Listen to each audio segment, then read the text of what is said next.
at 10, progress fighting flames in our week-long wildfire watch. It really depends on our success rate on that western side that we're trying to burn out. That's the key to this. As some get ready to return to their homes, their feet are torn up and bruised and full of blisters. Plenty of thanks to go around for crews on the front lines. They are heroes and they are saving our community and our families' livelihood. The gratitude runs deep. Finally, not just smoke in the air, but some hope too. Everything's worked out in our favor, and we're going to get this thing done. Denver 7 News at 10 starts now. On Wildfire Watch right now, some relief in the form of rain. Crews battling wildfires on the Front Range are making good progress in containment tonight, with many people set to be back under their own roofs in the next 24 hours. Thanks so much for joining us for Denver 7 News at 10. I'm Jacqueline Allen.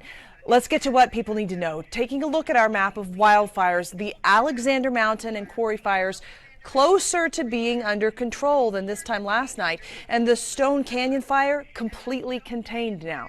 We're bringing you team coverage tonight, starting with Denver 7's Colette Bordelon at the largest fire burning right now in our state, Alexander Mountain. And Colette, almost a week after it started, evacuees are getting some good news tonight. Yeah, tomorrow some people can actually start going up to see the damage for themselves. So anyone up to Idlewild, they can get up starting tomorrow, but anyone past Idlewild in the Storm Mountain or Cedar Park area, they can't go up until Wednesday. And while there are still some hard closures in place, most mandatory evacuations have been lifted or changed to voluntary evacuations. At Buckhorn Llama Company in Loveland. Well, all told, there's about 180. They're not all right here right now. Stan and Diane Ebel do it all. Owner, bookkeeper, janitor, trainer, dispatcher. The two and their llamas were in a mandatory evacuation zone until Sunday because of the Alexander Mountain fire. People kept saying, are they nervous about the fire? But they're very calm. They didn't evacuate, saying this is the third time a fire has hit close to home. I was probably a little more nervous than he was, but I kept busy. I tried to keep busy and not think about it. You'd look out at the smoke pretty often. Good news on Sunday with the fire at 54% containment. Is there still a big need to have people coming here? We've gotten all the resources in that we need. We asked for the resources. It took them a little while to get there, but each day, because of the threat, because of the values around this fire, we were able to get what we needed. Those leading the attack on the Alexander Mountain fire say investigators were at the fire's starting point, but there's no clear cause. There was sign of human activity, but you also had 5 lightning strikes in the area. This week, residents will be allowed to start making their way into the area for the first time since the fire. Our plan tomorrow is to start letting residents who live in the lower part of the canyons. At least 26 homes are destroyed because of this fire, and 4 others have minor damage. Well, it's devastating. Makes your heart sick. A loss the entire community feels. You get 54%, that's significant, and they're making good headway. While the Ebels hope this week marks the beginning of the end for the Alexander Mountain fire. Tomorrow morning, there's also going to be work done to restore power to the area so that anyone who is in that Idlewild area, they could call for help if they needed it. That's a really important part of this plan. Now, how do you get up there? What do you need? You need to be credentialed, so only residents can go up to that area. How do you prove that? We have a link on denver7.com right now that shows you everything you need, according to the Larimer County Sheriff's Office, to get those credentials. Live in Loveland, Colette Bordelon on Denver 7. A lot of useful information. Thank you so much, Colette. And good news to report tonight on some other wildfires we've been keeping an eye on this week. The Stone Canyon fire near Lyons is now 100% contained. Official numbers from Boulder County now: 1,557 acres burned, 5 homes destroyed, and 1 person died in that fire. Also, full containment on the Lakeshore fire in Boulder County, which burned 1 home. Mountain View Fire Rescue says this one was human caused and started accidentally.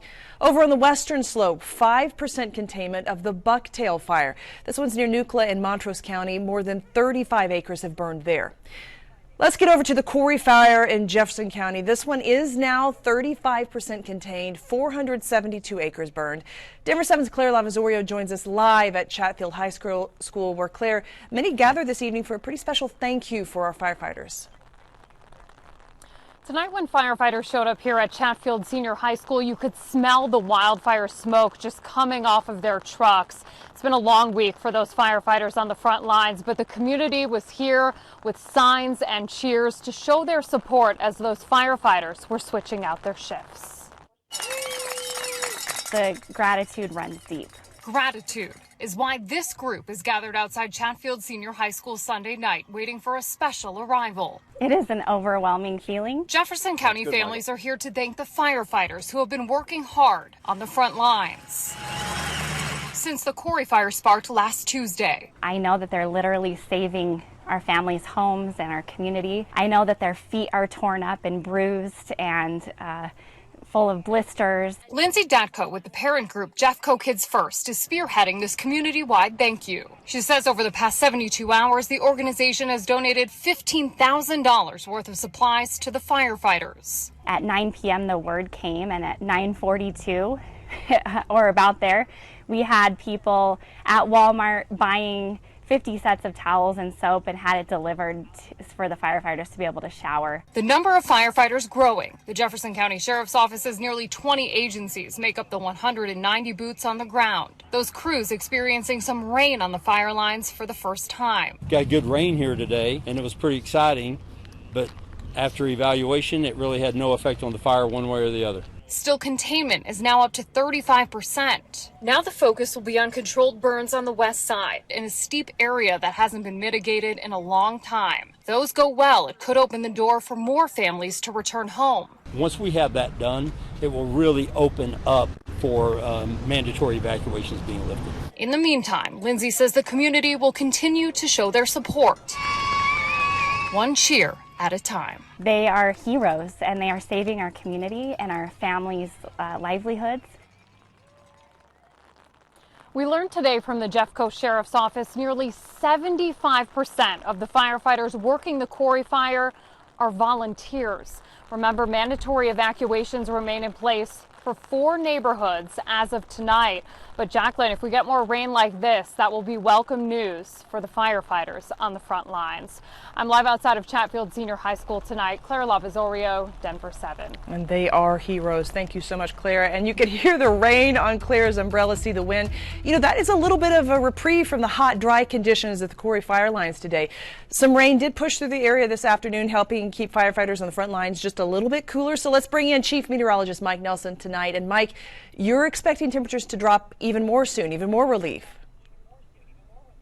Jacqueline, it's the beginning of the end of this hot streak. Now today we hit 102 in Denver. That is a new record high for the day, 99 at Fort Collins and Greeley. But now readings are coming down. They're in the low 80s, but one thing that's come up is the humidity, because those rain showers that we've seen. We are up into the 30 to 40% range, even higher just to the west, and that's because of the rain coming in across central Colorado. Not a lot of wind, not a lot of lightning. It's not going to be a huge rain overnight, but you can see rain falling on the fire areas, and that trend is going to continue for the next couple of days. A cooler, wetter pattern is on the way. By the end of the week, we might have highs just in the 70s, and I'll have those details coming up in about 10 minutes. All right, thanks so much, Mike. And with so many people affected by these fires, you have an opportunity to help tonight. We've started a Denver 7 Gives Wildfire Fund. So to donate, you can scan this QR code on your screen, or you can go to denver7.com/gives and select Help Victims of Colorado Wildfires from the drop-down menu. And all of that money will go directly towards supporting wildfire victims.